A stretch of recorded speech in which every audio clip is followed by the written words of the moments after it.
Welcome to another episode of Around the Grounds of the Property Baron. It's 22nd of May 2026. I'm Jason Barron. Each week I'm joined by Nick Meredith, our man on the ground in Brisbane, Hugo Fonseca, who leads the Property Baron Invest. This is where we catch up and share what we're seeing on the ground around Brisbane, Noosa, Sunshine Coast, and what's happening in the investment space out there. No headlines, no hype, just real conversations, real insights, and what's actually happening on the ground right now. A heap's been happening the last couple of weeks with the budget and all the fallout after the budget. There's a lot of uncertainty out there. So interesting to get your thoughts on the podcast this morning.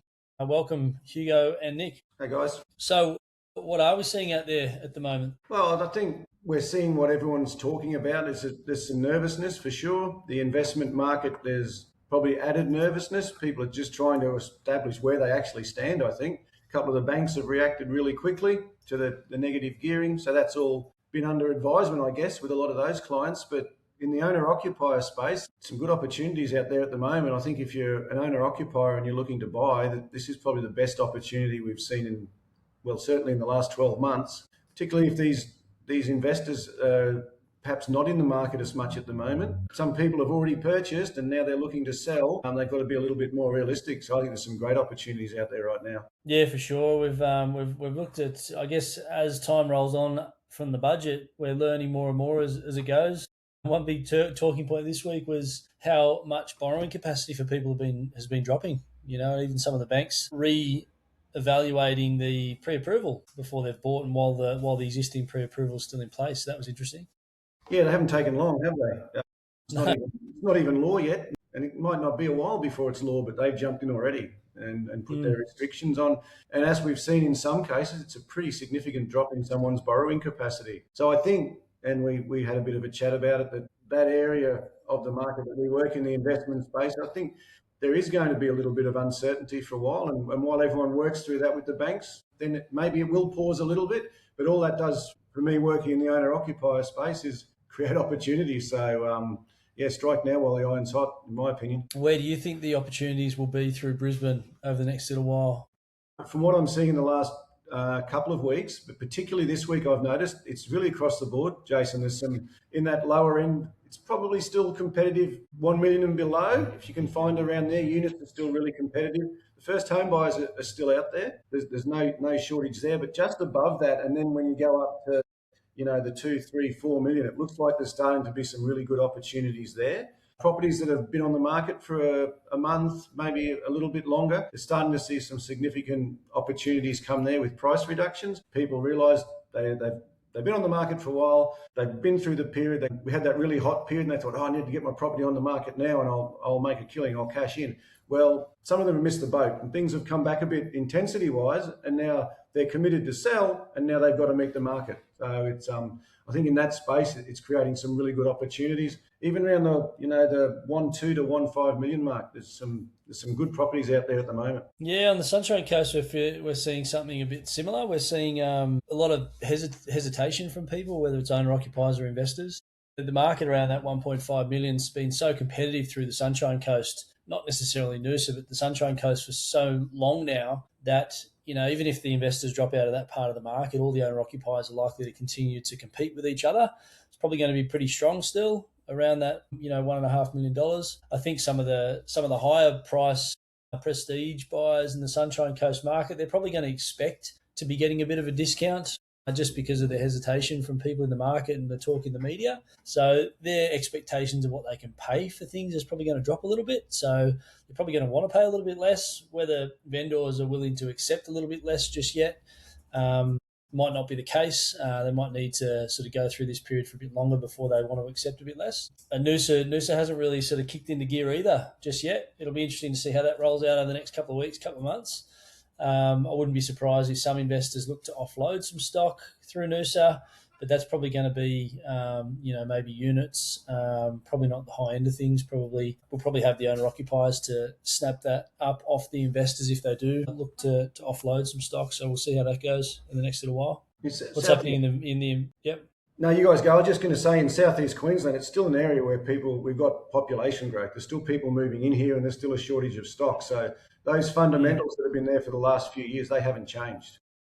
No, they haven't, and that's why we, with our investment side of things, and Hugo can talk about it a bit more, but that's why we always try and buy into predominantly owner-occupier markets for our investors. We don't run out there and buy into investor-dominated markets like maybe some people do. We try and get into the owner-occupier space, and this would be good because a lot of our investors that we've been buying for, all of them, have been buying in predominantly owner-occupier areas, and with these changes in the budget, they're probably going to affect the areas where they've had more investors pushing up the price in the last couple of years. So that's why we do it. Absolutely. 100%.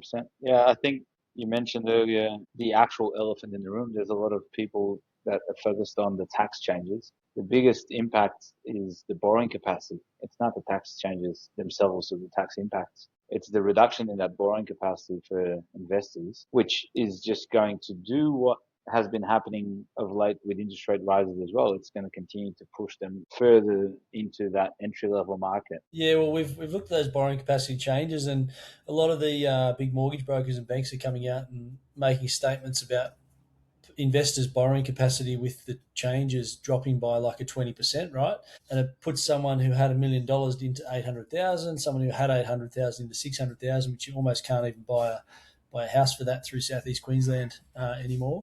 So if they're knocking those investors out of some of those lower price points, hopefully it does encourage some first home owners to get in the market and maybe get into a market that's slightly less competitive without the investors. Although I'm confident that some of those first home buyer markets are still going to be pretty competitive with the first home buyers anyway. Yeah, I think you just mentioned something as well, which is probably what's on my mind the most around investors, and what I really want to make sure that anyone listening and all of our clients and their clients as well are conscious of is it shouldn't now become a decision in terms of what asset type you buy just because of how much you can borrow. I'm worried that in certain scenarios, we're going to get people looking at their borrowing capacity and going, okay, I can borrow 800,000 for a new build, or I can borrow 500,000 for an established home.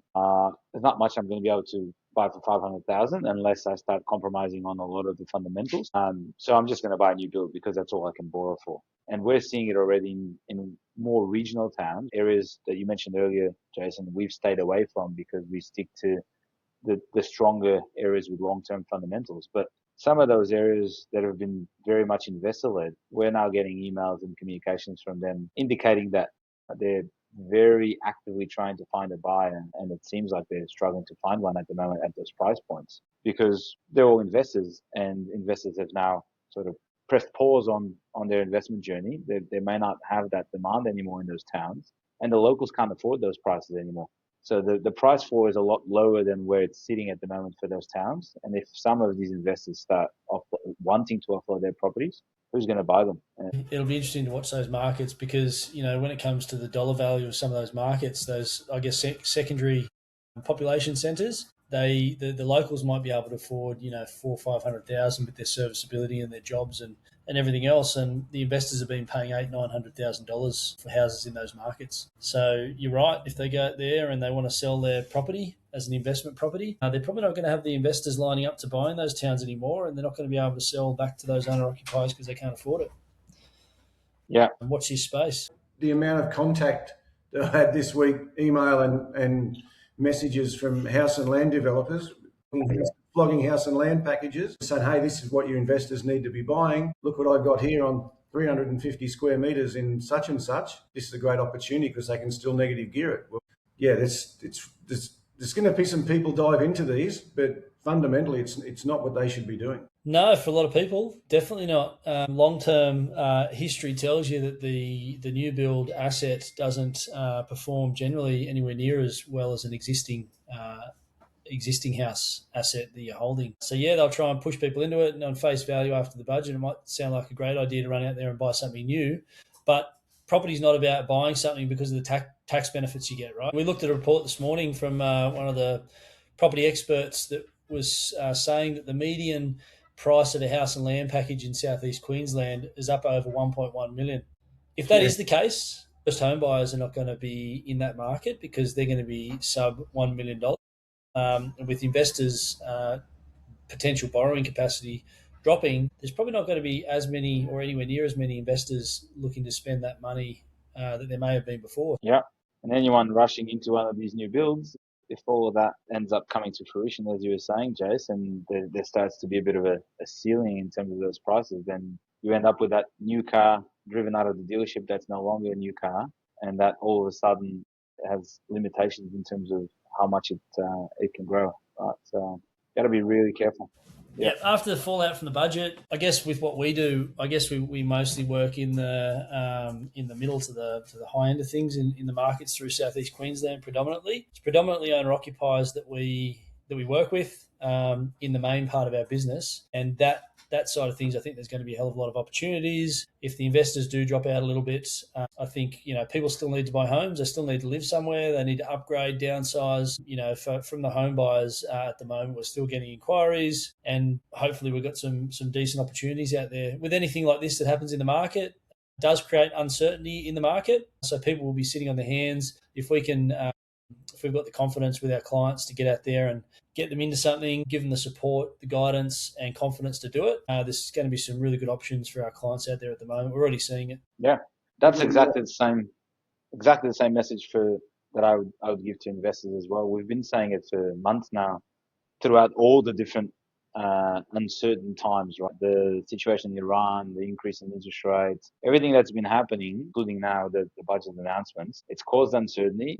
We already saw prior to the budget announcement people sitting on the sidelines, but the smarter investors, the more switched on ones, and the ones that are in the position to capitalize on the opportunity, they've seen that now is the time to do so. And the exact same logic that you just mentioned for owner occupiers applies to any investor that has the capacity and the ability to stay in the market and get into the market. Like, there's some really good opportunities out there. And longer term, if the predictions end up becoming true in terms of potentially some investors pulling out of the market, that's also less rental supply. And we've mentioned this before, right? That's going to put upward pressures on rents and therefore better yields over time for investors. If you get in now, you're locking in a strong asset in a strong location that has all the right fundamentals to be able to end up performing really well for you in the long term. It was really interesting what I saw just on a few of the things that they bought in. I saw some thing on one of the stations this morning and a few of the pollies were on talking about it, and they're now considering, was the headline, backtracking on some of these discretionary trust taxation things that they're building in, because certain elements that they've gone in and decided, people have looked at and gone, well, this is actually an estate tax or a death tax if you want. There's been some backlash there, and backlash more. They're getting backlash everywhere, obviously, and it looks like they're preparing to backtrack on that one already. So it just makes me wonder, none of this is law yet, and polls haven't been great from there. They're getting bombarded with it. You just wonder how many of these things might still get backtracked. Yeah, that's right. It hasn't passed through the Senate yet. So they could pull back. They could make it all big and scary and doom and gloom, and all of a sudden they say, oh, hang on a second, we're going to pull it back a little bit, and they try and come off as Mr. Nice Guys. So until it's passed, we don't know exactly what's going to happen. Hopefully, looking at the positive spin on it, hopefully it gets a few more first home buyers in the market. Hopefully it does have that effect. I try and look at it, there's always positives. This is the South East Queensland where we do a lot of our work. It's a great place to live. There's still a lot of people want to live here. We've got population growth all the time and a shortage of supply. So those fundamentals still haven't changed. People still want to live in South East Queensland. Yeah, for sure. Something also I thought was a good idea to talk about, which hasn't really been in the media as much as it probably should have been lately. The budget's probably taking up most of the airtime there, is the anti-money laundering legislation that's coming in 1st of July. A lot of people don't probably know about it. People in our industry would, but a lot of people out there wouldn't know about it. So I wanted to get your thoughts on it. Just to generally sum it up, there's some new legislation coming in whereby if a buyer is looking to buy a property and a seller looking to sell a property, the real estate agent and the buyer's agent need to do significant amounts of background checks to find out where the money comes from. So we're sitting in front of our buyer. We have to ask, where does this deposit come from? Where does the money come from? Show us your bank statements if we think it's something doesn't sound right. And the selling agent will have to do the same thing with their seller. And we'll also have to do it with the seller, and they'll have to do it with our buyer. In the past, it would have been a fairly big intrusion on privacy, but it's going to be interesting to see how that all rolls out after the 1st of July this year as well. Because it's legislation and they're going to be pretty tough on it, at least to start with, I think. Yeah, I think a lot of people are going to get a shock. Just speaking to some clients of mine this week, explaining it to them, they're well-educated people who are across a lot of the news. They had no idea this was coming. And I think that's going to be a large portion of the market know nothing about this. And then we come 1st of July and we're going to have to start asking for information because good old government don't want to collect it. They want us to do it for them. So just outsourcing their work really onto the state. It's going to make preparation before going to contracts and preparation before listing. I think that's going to be an interesting period to see how we work through that. It's going to be a big education piece, I guess, for clients, right, that are not expecting it.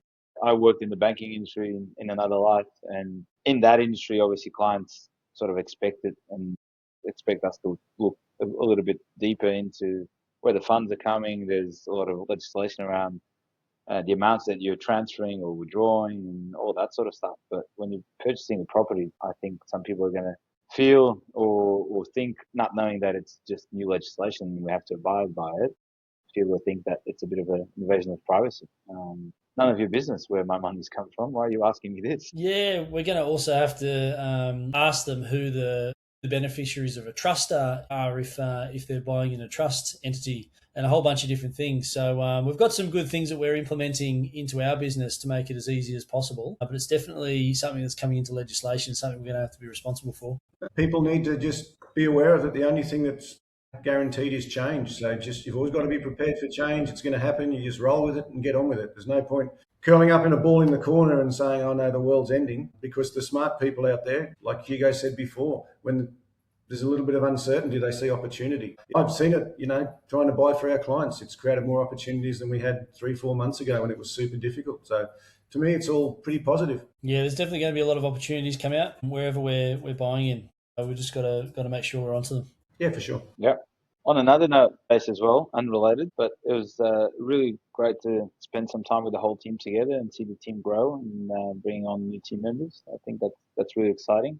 And something big happening this weekend that we'll be attending, and look forward to seeing a lot of our listeners there as well. We're heading off to AREC, Australian Real Estate Conference down on the Gold Coast. So yeah, that should be a fantastic couple of days, surrounded by great people from all around the industry. Yeah, that'll be fun. That'll be good fun. Yeah, just remember everyone at AREC, stay in your seats. There's no need to get up and jump around and cheer. Just let's all stay in our seats and listen. This is Nick's first one, and he's a bit concerned it's going to turn into a big Tony Robbins hoo-ha. Yeah, no, we don't want that. Screaming, carrying on.